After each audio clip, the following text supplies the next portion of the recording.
பல டிபேட்ல கலந்துக்கிட்டா கூட இங்கதான் ஒரு சரியான குரலை நான் கேட்க முடிந்தது. என்னன்னா, தொடர் தோல்விகள் அவரை மாற்றி இருக்கலாம், மனமாற்றம் ஏற்பட்டிருக்கலாம், உணர்ந்திருக்கலாம், கடந்த கால அனுபவங்கள் அவரை மாற்றி இருக்கலாம்னு ஒரு நியாயமா ஒரு அனுபவபூர்வமா கருத்துக்களை எல்லாம் சொல்லிட்டார். ஒன்றும் தப்பே கிடையாது. அதே நேரத்தில் சீனியர் லீடர்ஸ் எல்லாம் அட்வைஸ் பண்ணாங்கன்றார். அது இல்ல சார், அதுல வந்து மிஸ்டர் பொன்னையன் பேசுறத கேட்டீங்கன்னா ரொம்ப கஷ்டப்படுவீங்க. அதே மாதிரி ஜெயக்குமார் அவருடைய தோல்விக்கே காரணம் பிஜேபி தான். என்னுடைய தோல்வியே இல்லை என்னுடைய வாழ்க்கையில, பிஜேபியோட சேர்ந்ததால் தான் தோத்து போனோம்னு சொன்னார் கடந்த காலத்துல. அதே மாதிரி சி.வி. சண்முகமும் சொன்னார்.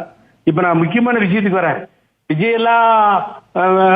விஜய்க்காக இப்படி ஒரு மிரட்டார்ன்றதெல்லாம் நான் நம்ப மாட்டேன்.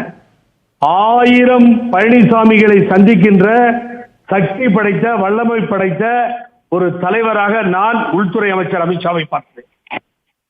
ஏன்னு கேட்டீங்கன்னா, நேற்று பாருங்க ஒரே காமெடியா இருக்கும். இங்க கிளம்புறாரு, சட்டமன்றத்தில் பூனை வெளியிலே வந்து விட்டது, சகோதரி பாருங்க சிரிக்கிறாங்க அப்படின்னு நிதித்துறையினுடைய அமைச்சர் சொல்றார்.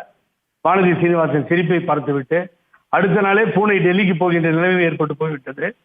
நான் என்ன கேட்கிறேன், பாரதிய ஜனதா கட்சி 14 மாநிலங்களில் ஆளுகிறது.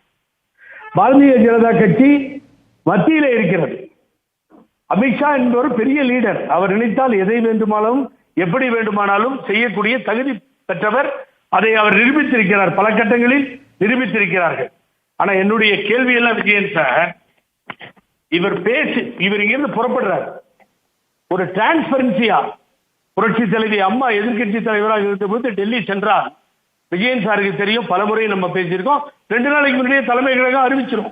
இத்தனை மணிக்கு இறங்குறாங்க, இத்தனை மணிக்கு போறாங்க, இத்தனை மணிக்கு அடல் பிஹாரி வாஜ்பாயை பாக்குறாங்க, இத்தனை மணிக்கு அத்வானிஜியை பாக்குறாங்க, இவ்வளவு பாக்குறாங்க, வராங்க, தேசிய அளவுல பத்திரிகையை சந்திக்கிறாங்கன்னு எந்தவித எங்கேயுமே ஒளிவு மறைவு இல்லாமல் ஒரு அமித்ஷா வந்து போனா இப்படி எல்லாம் லிஸ்ட் வருதோ அது மாதிரி வந்திருக்கும். அப்போ தீண்டத்தகாத கட்சியா பாரதிய ஜனதா கட்சி, ஏற்றுக்கொள்ள முடியாத கட்சியா பாரதிய ஜனதா கட்சி. 5 வருட காலம் திராவிட முன்னேற்ற கழகமுடன் இருந்தது. 10 மாதங்கள் அனைத்து இந்திய அண்ணா திராவிட முன்னேற்ற கழகமுடன் இருந்தது. இதெல்லாம் நடந்து முடிஞ்சு இதற்கு பின்னாலே அம்மா ஒட்டும் உறவு வேண்டாம், என்னுடைய வாழ்நாளிலே பெரிய தப்பு பண்ணிட்டேன், இனிமேல் பிஜேபியோட கூட்டணி சொன்னாங்க. அதுக்கு பின்னாடி ஒரு கூட்டணி வந்தது, எல்லாமே தோத்துட்டோம். அனுபவங்கள் பேசுகிறது. ஆனால் பழனிசாமி இங்கிருந்து புறப்படும் போது நமது புதிய தலைவர் நிருபர் கேட்கிறார், மற்றவர்களும் கேட்கிறார்கள். அப்போ சொல்லாம புதிய தலைவர் நிருபர் எல்லாத்தையும் சொல்லாம நான் பாருங்க உள்துறை அமைச்சரை பார்க்க போறேன். திடீர்னு அப்பாயின்மெண்ட் கிடைச்சது அப்படின்றாங்க. நாங்க எதிர்பார்க்கல, அப்பாயின்மெண்ட் கிடைச்சது, பார்த்துட்டு வந்துட்டோம் அப்படின்றாங்க. என்ன அப்பாயின்மெண்ட் கிடைச்சது?